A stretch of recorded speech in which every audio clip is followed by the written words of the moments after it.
হয়েছে সোহাগ ভাইয়ের সাথে? তার কি অপরাধ ছিল? তার সন্তানদের কি অপরাধ ছিল? তাদের সন্তানদের এই বয়স কেন এতিম বানাইতে হলো? সোহাগ ভাই তো কোনো অপরাধ করে নাই, সে তো নিজে রোজগার করে কাজ করে খাইতে চাইতেছিল। কিন্তু চাঁদাবাজি কেন বাংলাদেশে আসবে? আমরা চাঁদাবাজি মুক্ত দেশ চাই। এমন নৃশংসভাবে কি করে একটা মানুষকে হত্যা করতে পারে? তারা কি মানুষ ছিল না? তাদের ভিতরে কি দয়া মায়া বলতে কিছুই নাই? একটা মানুষকে পাথর দিয়ে কিভাবে আঘাত করতে পারে এতগুলা মানুষের সামনে? তারপর একটা মানুষ সামনে এগিয়ে আসলো না। বর্তমানে বাংলাদেশের মানুষগুলো পুরো জাহিলিয়া যুগের মানুষদের মতো হয়ে গেছে। তাদের ভিতরে দয়া মায়া বলতে কিছুই নাই। নৃশংসভাবে একটা মানুষকে পাথর দিয়ে আঘাত করতে পারে। সোহাগ ভাইয়ের মৃত্যু দেখে আমি আমার নিজের চোখের পানি ধরে রাখতে পারিনি। আমি জানি সোহাগ ভাইয়ের মৃত্যু দেখে বাংলাদেশে হাজার হাজার মানুষের চোখের পানি জ্বলছে, যারা নিজের অজান্তে চোখ দিয়ে পানি চলে আসছে। সরকারের কাছে আমাদের একটাই অনুরোধ, চাঁদাবাজি মুক্ত দেশ চাই। আর সোহাগ ভাইকে যে মেরেছে তাদের বিচার চাই, সূক্ষ্ম বিচার চাই আমরা সবাই। আমাদের বাংলাদেশে পুরান ঢাকা চাঁদাবাজিতে একজন মানুষকে উলঙ্গ করে পিটিয়েছে, পাথর দিয়ে শরীর ও মাথা থেতলে দিয়েছে, জীবন্ত মানুষকে হত্যা করেছে, শেষে লাশের উপর পাথর দিয়ে আঘাত করেছে, শেষে লাশের উপর দাঁড়িয়ে নিত্য জাহিলিয়া যুগকেও হার মানিয়েছে। হে প্রশাসন, যে বা যারা এই নৃশংসতার সাথে জড়িত তাদেরকে ভয়াবহ দৃষ্টান্তমূলক শাস্তি দিন। হে আল্লাহ, তুমি জাহিলিয়াত থেকে এই জাতিকে স্থায়ীভাবে মুক্তি দাও। আমাদেরকে এতিম করে ফেলছে, কি অপরাধ ছিল আমার বাবার? সোহাগের ছেলে কান্না করে বলতেছে সব কথা। বাবা হারানোর এক নিদারুণ কষ্ট নিয়ে হয়তো ওদের বাকি পথ পাড়ি দিতে হবে। ছেলেটা হয়তো এই বয়সে একটা বিরূপ পরিবেশে সাক্ষী হয়ে গেল। সুন্দর একটা পরিবেশ যদি সমাজ বা দেশ দিতে না পারে, পরবর্তী প্রজন্মে এরকম চিন্তা করে বড় হবে। মানুষের অনির্দিষ্ট সাধন করে জগতের কোনো মানুষ সুখী হতে পারে না।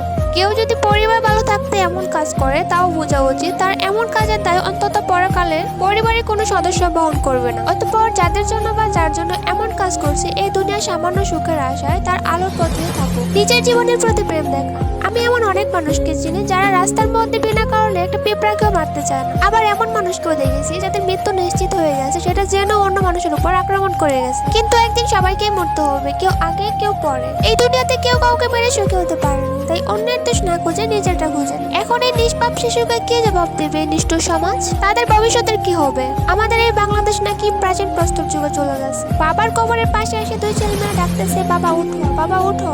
কিন্তু বাবা তো আর উঠবে না, বাবা তো নাফারের দেশে চলে গেছে। সোহাগকে যে পাথর দিয়ে যেখানে মারা হয়, ঠিক তার পাশেই ছিল আনসার ক্যাম্প।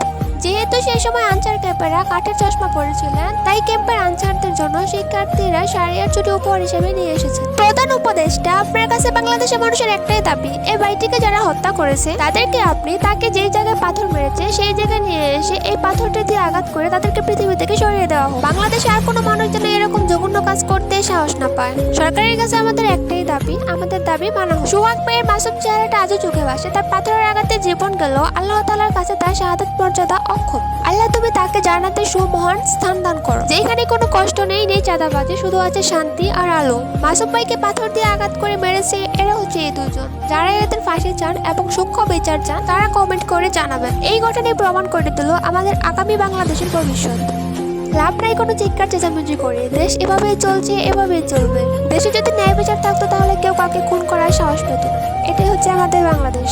তারপরে সরকারের কাছে আমাদের একটাই দাবি, আমরা সূক্ষ্ম বিচার চাই।